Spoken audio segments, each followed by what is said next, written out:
हमारी हिमाचल सरकार की ओर से था कि फ्री पावर का जो हमारा शेयर है वो बढ़ना चाहिए। उस नाते से यह पॉलिसी भी बनी है। उसमें थोड़े आपसी सहमति के नाते से कुछ बिंदु थे, उस पर विचार किया है और हमें किसी पॉइंट पर पहुंचे हैं कि जल्दी उसमें महीना 2 महीने के अंदर अंदर उसको हम अपने सारी कैलकुलेशंस करा करके और जो भी रास्ता निकलेगा वो हम आपस में सहमति बना करके और रास्ता निकालेगा। क्या निर्णय लिए गए? मित्रों, देखिए आज हमारे 2 विभाग, ऊर्जा विभाग और आवासीय तथा शहरी विकास मामलों का जो हमारा विभाग है, उन दोनों विभागों का हमारी रिव्यू मीटिंग्स हिमाचल सरकार के साथ हमारे मुख्यमंत्री हिमाचल प्रदेश स्वयं यहाँ उपस्थित हैं और विक्रमादित्य जी जो मंत्री हैं आवास यानी शहरी विकास के नाते, तो हम लोगों ने एक रिव्यू, जैसे रेगुलर रिव्यू किया जाता है उसी प्रकार की मीटिंग्स मैं स्वयं देश के हर प्रदेश में जा कर के और ये मीटिंग्स कर रहा हूँ। तो उसमें जितने भी हमारे पेंडिंग इश्यूज होते हैं, विषय चल रहे होते हैं, उसका रिव्यू किया जाता है, कितने उसमें प्रगति हुई है, कहाँ उसमें कोई कठिनाई आ रही है, उन सब पर विचार करने के बाद आपसी सहमति बना करके विषयों को आगे बढ़ाया जाता है। जहाँ तक ऊर्जा विभाग का विषय है तो यहाँ मैं मानता हूँ कि हिमाचल प्रदेश जो है वो ऊर्जा के नाते से एक बहुत पोटेंशियल यहाँ पर है और हाइड्रो प्रोजेक्ट्स यहाँ पहले से काफ़ी लगे हैं, नए लगाने का भी स्कोप बहुत है। उनमें कुछ प्रोजेक्ट का विषय चल रहा था। एक विषय विशेष तौर पर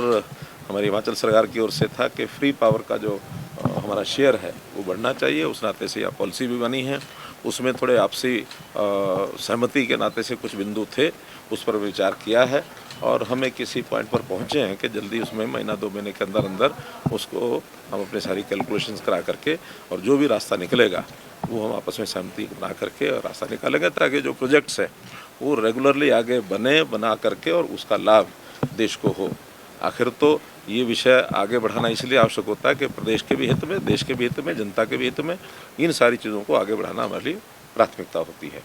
इसी प्रकार अन्य भी जो पावर के जो इश्यूज़ हैं, जैसे यहाँ ट्रांसमिशन लाइन के नाते से RDSS का विषय है, जो रेगुलर विषय है जो चलने वाले हैं, कुछ हम सब्सिडी ग्रांट्स जो देते हैं उसमें कितना पहुँच गया, कितना रह गया, ये सब विषय करते हैं। इसी प्रकार जो हमारा आवासीय और शहरी विकास मामलों का जो विभाग है उसमें भी जैसे PMAY है, स्वच्छ भारत मिशन है, ये हमारा अमृत है, ऐसे विषयों पर भी रेगुलर काम चलते हैं और उसमें कितना काम हो गया, कौन कौन से शहर कवर हो गए। हमारी जो प्लान 1 था, चाहे वो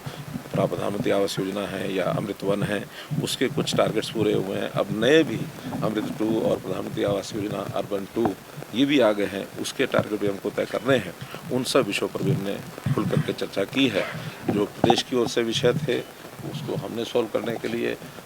इनको कुछ आश्वासन दिया और जो प्रदेश की ओर से विषय आते हैं वो केंद्र से जो भी अपेक्षाएं होती है उसको पूरा करने के लिए कुछ तो फैसले हाथ होते हैं, कुछ हम बैठ करके बाद में उन विषयों पर चर्चा करके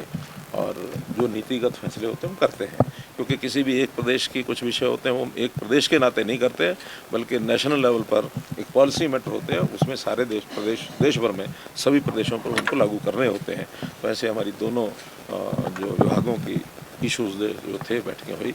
बहुत हमारे एक अच्छे वातावरण में बैठक की है और उसमें काफ़ी हमको लाभ हुआ है। BBMB में हिमाचल लंबे समय से कोशिश कर रहा है, हिस्सेदारी मिलनी चाहिए, वो नहीं मिली है और शानन पावर प्रोजेक्ट का भी बड़ा मसला है। इन दोनों विषयों पर भी चर्चा